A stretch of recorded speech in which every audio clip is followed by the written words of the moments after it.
The unmanned aerial vehicle radio telemetry system is designed to assist in the localization of small radio-tagged wildlife. Current tracking methods are time-consuming and often require traversing tough terrain or using manned aircraft. The UAVRT system integrates software-defined radio onto a UAV platform, providing an autonomous data collection system. This project is developed by Northern Arizona University and is presented for open source use. This video will provide a tutorial for basic system setup, field use, and data analysis. Additional documentation is located on the UAVRT website, and the link is in the description below. The UAVRT system contains 3 subsystems. The first 2 systems are flown onboard the vehicle and are integrated into the vehicle's frame. The first system incorporates the flight avionics and is responsible for vehicle control. This system includes a flight controller, GPS, and handheld RC controller.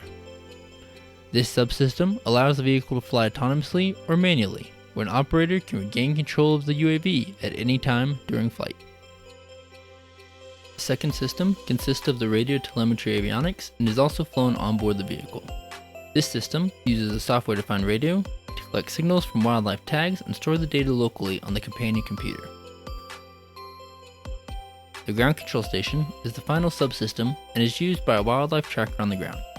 This system shows the live position of the UAV during flight and is used for signal processing once the flight is complete. This system is designed to be used in a field environment and can be set up in a few easy steps. To set up the UAVRT system, first mount the radio telemetry system to the UAV. The case can easily be installed to the top of the UAV using 2 carbon fiber rods as shown. Next, plug in the USB components to the companion computer. These components include the AirSpy, Wi-Fi module, and direct USB connection to the flight controller. With the H antenna already mounted to the vehicle, connect the antenna to the low noise amplifier. While not necessary, the team often uses a camping table for the field laptop and any miscellaneous equipment when using the system. Once the components are plugged in, turn on the system by connecting the companion computer battery and flipping the switch on the battery pack. Because the companion computer has the USB connection to the flight controller, this process will initialize the system. However, there is still no power to the motors. When you are ready to fly, connect the UAV battery and disable the safety switch.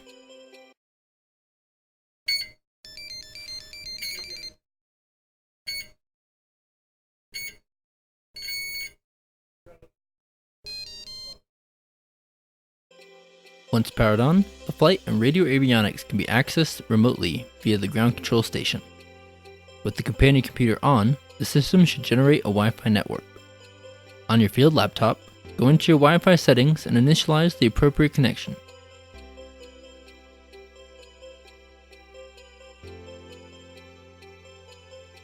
Once the Wi-Fi connection is established, open the MATLAB GUI and select Connect. This GUI will establish a UDP and FTP connection with the vehicle. If successful, you will see the terminal window print "Connection Successful." This connection will be used later to remotely start and stop the radio data script. To receive UAV updates and create autonomous flight plans, first connect the 915 MHz radio. Once connected, navigate to Mission Planner on your laptop and open the software. To connect to the UAV, navigate to the top right hand corner and select the appropriate COM port for your radio. Note, if you do not know the port, select Auto. Once connected, you will see live updates regarding the vehicle. A complete vehicle parameter setup is available on our website. Make sure to set the proper flight modes.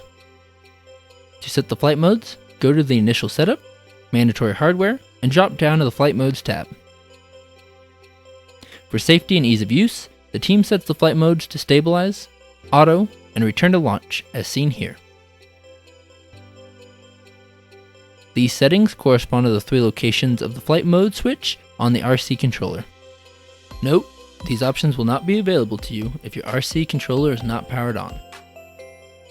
Once the system setup is complete and the network connection is established, you are now ready to use your system. After scoping your flight area, evaluating the terrain for trees and other obstacles, and checking for surrounding aircraft, you are ready to create your flight plan. In Mission Planner, select the Flight Plan tab and move the map to the desired location. Flight plans are created by selecting different waypoints. While the software has the ability to generate predefined circles and even survey grid patterns, this tutorial will show an example for a custom loiter turn flight. To create the flight plan, first select a waypoint location and change the drop-down option to takeoff. Because this command does not depend on location, you can select anywhere on the screen.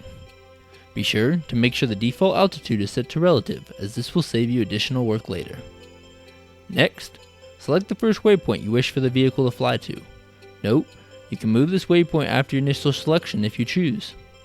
From the drop-down menu, select Loiter Turns.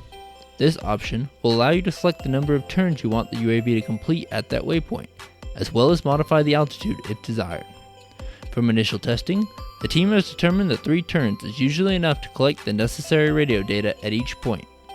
However, this number can be modified depending on your field environment.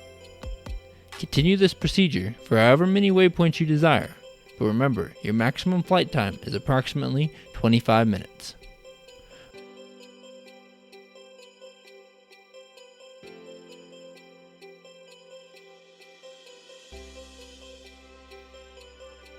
Once complete, make sure you add an additional waypoint and change the command to return to launch in the drop-down menu. You are now ready to send the flight plan to the UAV. With your 915 MHz radio connected and the UAV on, select Write Waypoints.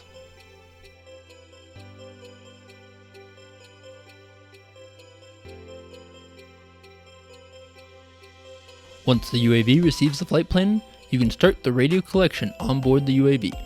Simply switch to the MATLAB GUI and press Start Radio. You will see the phrase Using AirSpy in the terminal when the radio has started collecting data.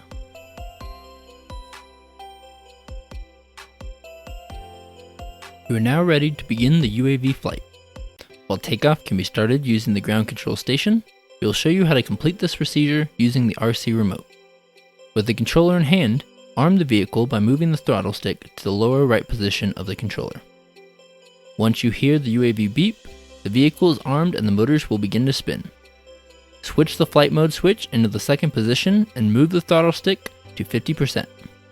The UAV will take off and begin the pre-assigned flight plan.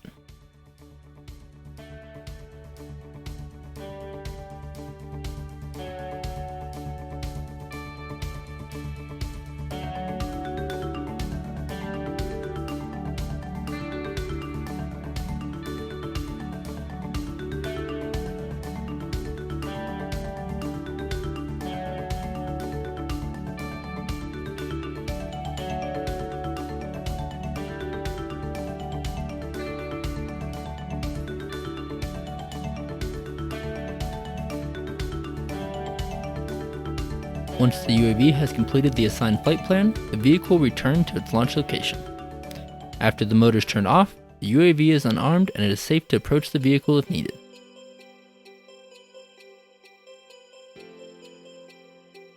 Now that the flight is complete, you can stop the radio data collection by pressing Stop Radio.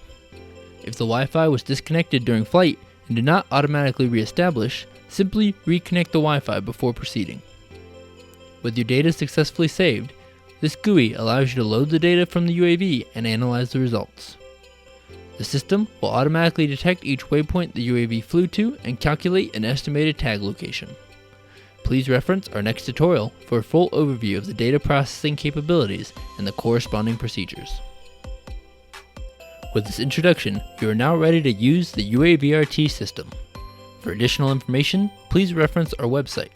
This site contains complete build instructions for the vehicle, software downloads for the radio telemetry subsystem, and conference presentations delivered regarding the complete UAVRT system. While this system is designed for open source use, please use it responsibly, and remember, you are responsible for your safety and the safety of others.